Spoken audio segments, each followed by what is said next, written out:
नमस्कार, मैं हूं संदीप रावजी। वर्कर्स यूनिटी की टीम इस समय सिंघू बॉर्डर पे है। आज आंदोलन का, किसानों के आंदोलन का लगभग 23वां दिन है और अभी तक सरकार और आंदोलनकारियों के बीच में कोई वार्ता नहीं हो पाई है। सुप्रीम कोर्ट ने एक आदेश जारी किया है, लेकिन वो भी आदेश एक तरीके से बहुत ही ढुलमुल सा है और उसमें ये कहा गया है कि एक समिति बनाई जाएगी जिसमें कुछ किसान नेताओं को और कुछ निष्पक्ष लोगों को उसमें शामिल किया जाएगा और तब तक आंदोलन भी जारी रहेगा और तब तक अगर सरकार मानती है तो वो जो कृषि कानून उन्होंने पास किए हैं, 3 कृषि कानून, उसको होल्ड पर रखेंगे। हालांकि अभी तक सरकार की तरफ से ऐसा कोई आदेश या कोई सहमति नहीं जारी की गई है। लेकिन हमारे साथ जो हैं कुछ बुज़ुर्ग लोग हैं जो पटियाला और गुरदासपुर से आए हुए हैं, होशियारपुर से। पटियाला और होशियारपुर से कुछ लोग आए हैं, किसान हैं। और आप लोग कितने दिनों से यहाँ पे हैं? हम 23 दिन से। 23 दिन से आप 23 दिन से जमे हुए हैं। शाम को आजकल 5 बजे ही बहुत कड़ाके की ठंडी पड़नी शुरू हो गई है।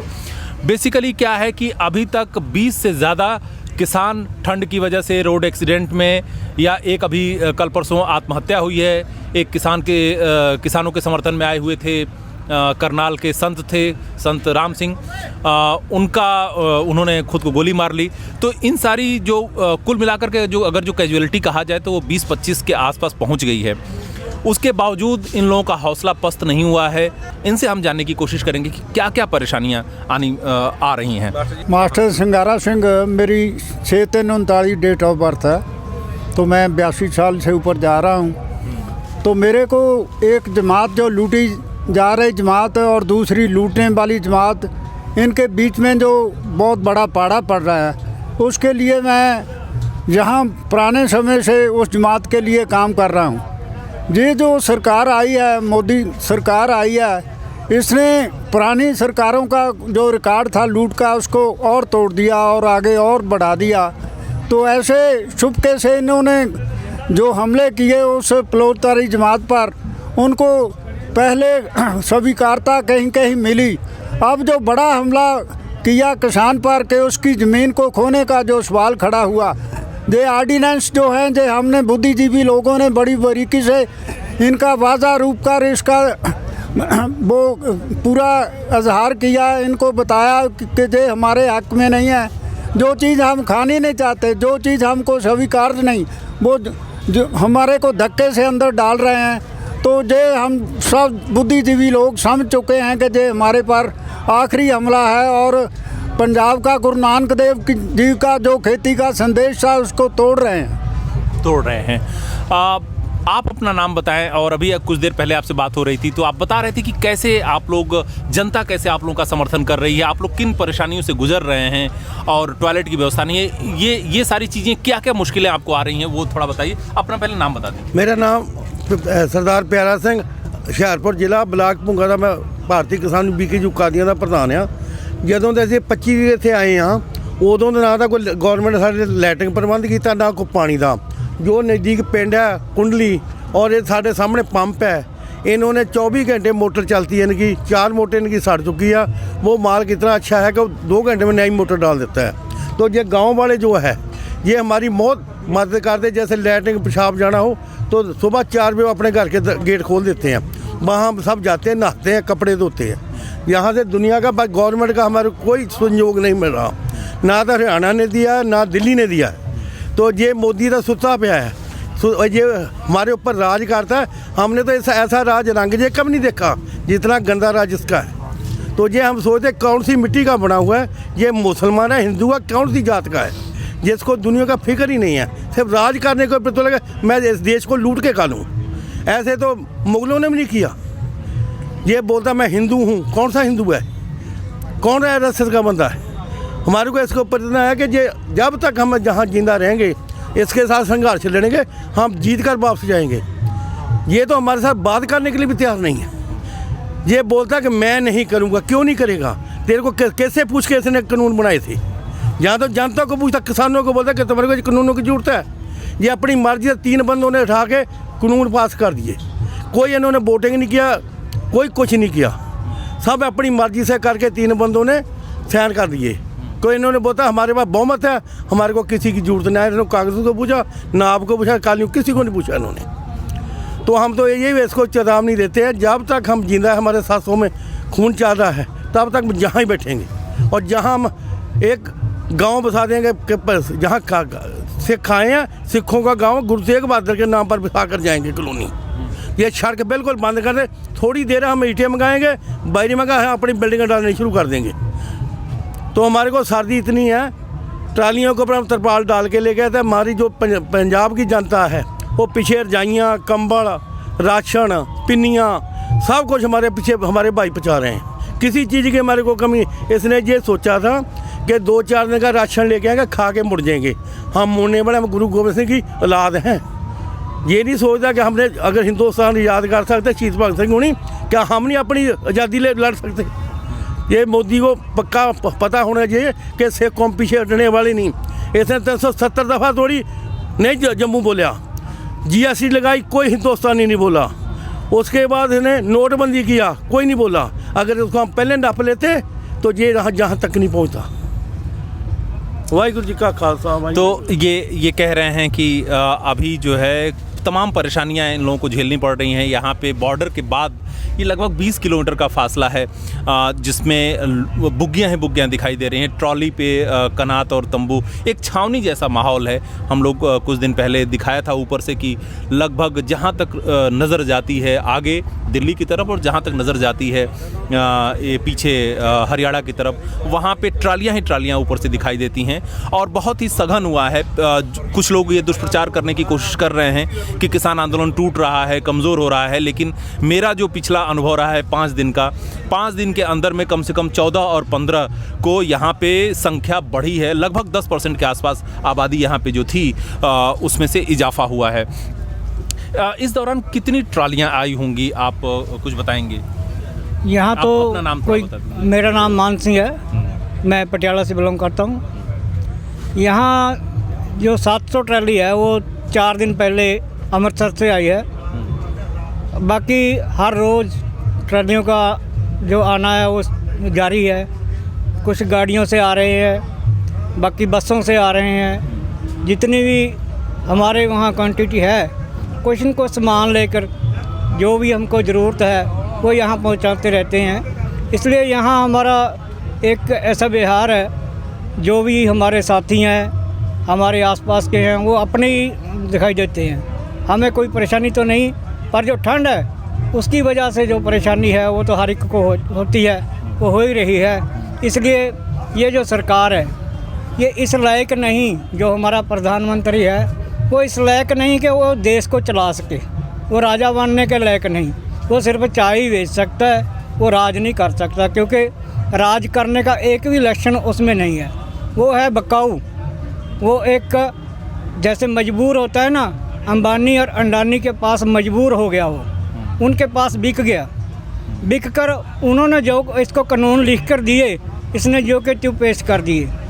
इसने ये नहीं सोचा कि जनता का इसमें क्या रोल होएगा, जनता को इसकी कितनी तकलीफ़ होएगी, किसानों को कितनी तकलीफ़ होएगी, मज़दूरों को कितनी तकलीफ़ होएगी।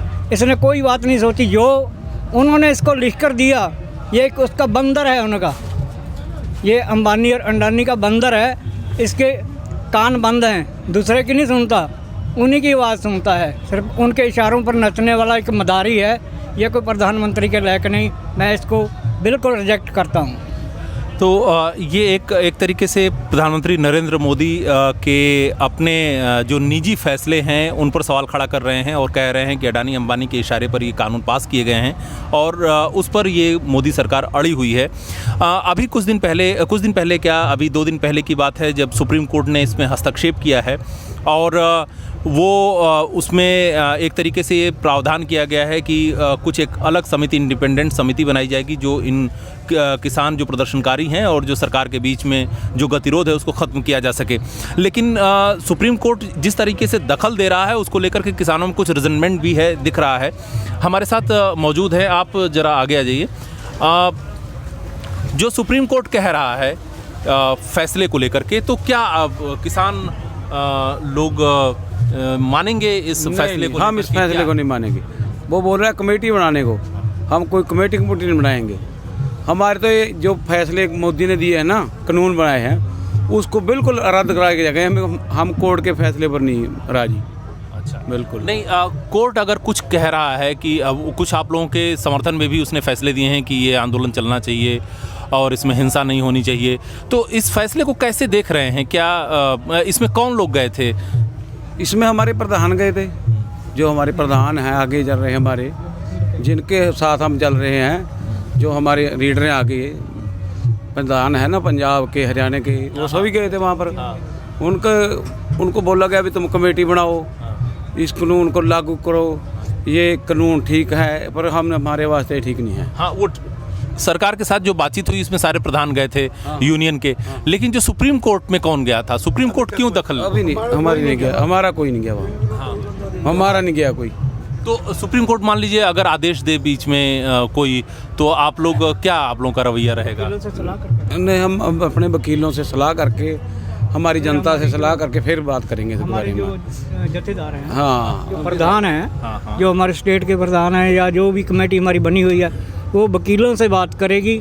उसके बाद जो भी कोई वकीलों से राय करने के बाद जो भी कोई मंथन फैसला होगा, उसके जरिए फिर आगे इस प्रोग्राम को बढ़ाया जाएगा। आंदोलन का जो स्वरूप है वो इस कदर है कि यहाँ पे पानी गर्म करने के लिए कुछ लोगों ने कुछ इक्विपमेंट दिए हैं, जिसमें लकड़ी डाल करके उसमें पानी गर्म होता है। सुबह पानी गर्म करके लोग नहाते हैं, और रजाई, कंबल, खाने की चीज़ें ये पंजाब से भी आ रही हैं, और दिल्ली में जो दिल्ली के निवासी हैं, हरियाणा के लोग हैं, वो भी दे रहे हैं। ये जो व्यवस्था हो रही है, विदेशों से भी जो एनआरआईज लोग हैं वो दे रहे हैं। हमारे हुशियारपुर से एनआरआई लोगों ने जहाँ से 30-35 लैट्रिन सीटें भेजी हैं, और पानी की टैंकर भेजे हैं, गर्म पानी करने के लिए भट्टियाँ भेजी हैं, और बालन के टाका 4 आए हैं लकड़ के।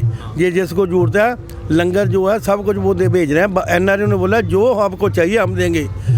जो केजरीवाल का लंगर बॉर्डर से थोड़ा आगे चल रहा है, ये नहीं बोलते हम केजरीवाल हमारा साथ नहीं दे, केजरीवाल भी साथ दे रहा है।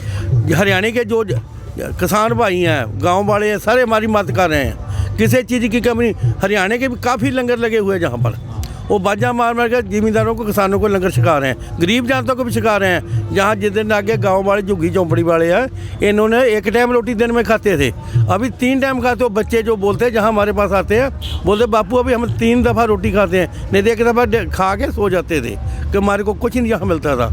अभी तो हम तो बोलते हैं आप लोग जहाँ ही रहो तो अच्छा है।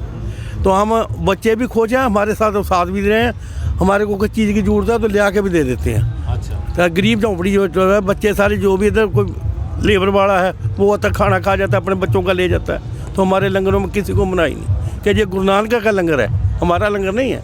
उसने हमारे को बख्शा है, 20 रुपये का उसने लंगर किया साधुओं को, वो अभी तक उसका ब्याज चल रहा है, उसी के ब्याज से हम खाना खा रहे हैं, उसी के ब्याज से खाना खा रहे हैं। ये इलाका जो है हरियाणा और पंजाब का इलाका, 70 के दशक में जब हरित क्रांति हुई थी, तब यहाँ पे अनाज का अधिक उत्पादन होना शुरू हुआ था, और पिछले 50 साल में, लगभग 40-50 साल में इस देश की भुखमरी को इस इलाके ने समाप्त किया है। और ये अभी एक बात आ रही थी कि यहाँ पे जो गुरुद्वारे के लोग हैं या बाकी लोग हैं, ये जो किसान हैं, पंजाब और हरियाणा के किसान हैं, कब तक लंगर चलाएंगे? तो यहाँ से आवाज़ एक उठी कि हम 550 साल से, जब से सिखिज़म शुरू हुआ है, तब से हम लंगर चला रहे हैं, और आगे जब तक ये कायनात रहेगी तब तक लंगर चलेगा, लेकिन हम अपनी इस लड़ाई को जीत करके ही जाएंगे। अभी जो मोदी का बार बार कह रहे हैं कि किसान जो हैं वो बरगलाए गए हैं, उसको लेकर के आप लोगों को क्या लग रहा है? आप देखो, ऐसा है, मोदी को हमारे सवालों का जवाब देने में आनाकानी कर रहा है। हमारे को वर्ग लाने की किसी को क्या ज़रूरत है? चाइना और पाकिस्तान बड़ी दूर बैठे हैं, देश के अंदर बहुत बुद्धिजीवी लोग हैं। गुरु नानक देव जी का फ़लसफ़ा जहाँ है, जो खेती-बाड़ी का संविधान था वो जहाँ लागू करना, इसकी अभी तक नीति नहीं बनी। जिस देश में खेती की नीति नहीं, विकास का धुरा है खेती, अगर इसको विकास को आगे बढ़ाना तो किसानी को आगे बढ़ाना था। आज किसानी को ख़त्म करने के लिए कारपोरेट सेक्टर को बढ़ावा दिया जा रहा है और किसानी को नीचे डाला जा रहा है। जब भुखमरी पड़ी थी तो पंजाब ने पूरे हिंदुस्तान का पेट भरा, रोटी दी। आज उसकी ऐसी दुर्दशा की कि एमएसपी तोड़ दी, मंडीकरण तोड़ रहा है, कारपोरेट सेक्टर को आगे बढ़ा रहा है, एक अबानी दानी को पालने के लिए पूरे देश को तबाह कर रहा है। जब पहले ही बेरोजगारी बहुत है, किसानी में बहुत लोगों को काम मिला, आड़ती वर्ग है, मजदूर वर्ग है, पल्लेदार है, और दूसरे मंडी में लोग, बहुत सारे लोग काम करते हैं। ये सब टूट जाएगा और देश में और बेकारी और बेरोजगारी बढ़ेगी और जहां अनारकी फैलेगी, देश को तबाही के किनारे को लिए जा रहा है। अच्छी बात नहीं है। जे आपने एक शब्द बोला था कि जहां किसानों को हमें कोई तकलीफ नहीं है, हम तो खेत में काम करने वाले लोग हैं, हम सर्दी में घूमने वाले, खत्ती में काम करने वाले लोग हैं, हम पानी में काम करने वाले लोग हैं, हम रात भर खेतों में हल चलाने वाले लोग हैं। यहाँ पर तो सूखे में बैठे हैं, ऊपर भी कपड़ा ओढ़ा है, नीचे भी कपड़े पड़े हैं, पीछे से मुल्क की पूरी देशों की विदेशों की सपोर्ट मिल रही है और हमारे को इतना मनोबल बढ़ गया कि मोदी को हमारे को रोकना, हमारे को संभलना उसको मुश्किल हो जाएगा। उसको भी सोच लेना चाहिए कि जो लोग आपके देश के वो लोग हैं जिन देश को ऊपर बुलंदियों को की लेकर जाना, जो खत्ती में काम करते हैं, हमारे बेटे बॉर्डरों पर बैठे हैं। अगर देश को बचाना है तो मोदी साहब अब वक्त है। पाप साहब क्या बेला बांध ना सके वो बंदर की बेला, पाप साहब की जब उछले तब तरन से दुहेला। मोदी साहब बात को संभलो, आपको जहाँ एक समुंदर में गिरकर किनारा नहीं मिलेगा, आपको जहाँ तैरने का मौका नहीं मिलेगा। अब रुक जाओ, आप संभलो, देश को बचाओ। एक चीज़ और बताइए कि अभी जो है एक चीज़ तो उन लोगों की जो बात है कि ये खासकर पंजाब के किसानों का आंदोलन क्यों बन रहा है, इसमें बाकी किसान क्यों नहीं आ रहे हैं, क्या इसकी क्या कोशिश है? देखो, ऐसा होता है, गाइड रोल होता है जिसको पहले सबसे पहले खेती का जो सरोकार चला था वो पंजाब में गुरु नानक देव जी ने 18 साल करतारपुर में खेती की और खेती को उत्तम दर्जा दिया और उस दर्जे को पंजाब ने इतना संभाल कर रखा। पंजाब इतना ही नहीं था, पंजाब बहुत बड़ा था, पंजाब काबुल से लेकर दिल्ली से आगे था। तो वो पंजाब अभी भी उसकी जागृति जहाँ बैठी है, जहाँ वो समाज के लोग, बुद्धिजीवी लोग, गुरु नानक देव का फलसफा जहाँ कायम है, तो उसका हमको केवल जगाना ही पड़ा। लोग पहले तैयार थे और लोगों की कुछ मुश्किलें थी, हमारे से अब मिल गए। हम तो अब हरियाणा, और मोदी साहब भी बोलेंगे कि हरियाणा, पंजाब और सब लोग अगर इकट्ठे हो जाएं तो हिंदुस्तान की तरक्की हो जाएगी और सब लोग जाग गए हैं। जहाँ जिस इलाके में बिहार और यूपी में MSC नहीं है, मंडीकरण नहीं है, वहाँ का जो धान था वो 1100-1200 रुपये में, पंजाब में 1850 रुपये में। वो यूपी के लोग इधर को भागे, बिहार के लोग इधर को अपना धान बेचने के लिए भागे। एक देश में एक नीति होनी चाहिए, एक देश में 2-4 नीतियाँ होगी तो देश को अच्छी सुविधा नहीं मिलेगी। तो एक समाज, एक देश बनाना है तो 2 क्लासों को बांटना, कारपोरेट सेक्टर को बढ़ावा देना और प्रोलेटारी मेहनत का जमात को दबाना, ये अच्छा तरीका नहीं होगा। वो चंद लोग देश की तरक्की का हिस्सा नहीं बनेंगे। अगर ऐसा रहा तो देश दूसरे देशों का अंदर ही गुलाम बन जाएगा। हमको इतना खतरा चाइना से नहीं है, हमको इतना खतरा पाकिस्तान से नहीं है जितना हमारे लोगों को मोदी साहब से खतरा पैदा हो गया। इससे बचने की ज़रूरत है, इस सवाल को समझने की ज़रूरत है। ऐसे लांछन लगाने हमारे को मूल नहीं लगता। वो देशों को क्या चाइना के बॉर्डर पर रोकना, पाकिस्तान के बॉर्डर से हमारे को सपोर्ट देने को रोकना मोदी का काम है। उसमें फेल हुआ है, उसमें मिजरेबली फेल हुआ। तो जे हमारे पास जो कोस रहा है, हमारे पास क्या है? हम उनको चाइना को बोलें, हम पाकिस्तान को बोलें, हम तो देश के अंदर, हम तो सारी वर्ल्ड को इंटरनेशनल सोच रखना चाहते हैं। किस यूनियन से आप जुड़े हैं? किसान यूनियन से? हम तो केवल किसान यूनियन का, मेरा पहले अध्यापन का विषय था। मैं 97 से एजुकेशन से रिटायर हुआ। मेरे मन में हमारे बुजुर्ग, हमारे बाबा दादा खत्ती का काम करते। जब हमारा जो जीवन तबाह हो रहा है, हमारा जो सरोकार पहला पुराना सिस्टम तबाह हो रहा है, खेती का सिस्टम उजड़ रहा है, हम तो चिंता में पड़ गए। नहीं, जैसे कई यूनियनें हैं वहाँ पे, तो भारतीय किसान यूनियन से हैं? यूनियन ऐसा होता है कि लोग ऐसे करते करते छोटा छोटे पड़ाव से एक बड़ा समुंदर, बड़ा एक दरिया बन गया। अब तो संयुक्त मोर्चा भारत पूरा समूचा बन चुका है। इसमें बहुत सारियां समितियां शामिल होकर एक संयुक्त मोर्चा कायम हो चुका है। ये संयुक्त मोर्चा कायम हो चुका है जैसा इन्होंने कहा, और ये ऐसा लग रहा है कि जब तक कोई फैसला नहीं होता है किसानों के पक्ष में, तब तक ये लंगर यहाँ से उठने वाला नहीं है। और ये मामला कहाँ तक जाएगा ये मोदी और उनके मंत्रिमंडल के ऊपर है, क्योंकि उनकी लगातार जो पोस्चरिंग है वो आक्रामक हो रही है। और अब वो 700 रैलियाँ करने का उन्होंने ठान लिया है, जहाँ पे बीजेपी के जो प्रदेश हैं, बीजेपी शासित प्रदेश हैं, वहाँ पे वो रैलियाँ कर रहे हैं कृषि कानूनों के समर्थन में। ठीक यही काम सीए एनआरसी को लेकर के मोदी सरकार ने किया था कि सीए एनआरसी के समर्थन में रैलियाँ निकलवाई थी, और उसकी वजह से दिल्ली में दंगा भी भड़का था, जिसमें कपिल मिश्रा का नाम आया था, जिनकी वजह से दंगा भड़का। तो एक तरीके से मोदी सरकार अपने पुराने नुस्खे, आजमाए हुए नुस्खे का इस्तेमाल करना चाह रही है। लेकिन जितना बड़ा समर्थन और जितना बड़ा ये प्रोटेस्ट है, क्योंकि टिकरी बॉर्डर पे भी लोगों की संख्या बढ़ रही है, शाहजहांपुर की तरफ जो पलवल की तरफ है रास्ता, वो भी बंद होने की तरफ जा रहा है, चिल्ला गांव की तरफ नाका लगा ही है, और गाज़ीपुर की तरफ नाका लगा है, जो गाज़ीपुर का दिल्ली का बॉर्डर है। वहाँ पे उत्तराखंड और यूपी के किसान हैं, जिसमें हमने 3-4 दिन पहले रिपोर्टिंग की भी थी।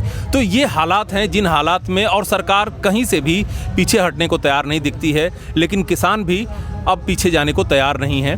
तो ये हम लोग लाइव करते रहेंगे, आप लोग देखते रहिए वर्कर्स यूनिटी का फेसबुक पेज, यूट्यूब और workersunity.com।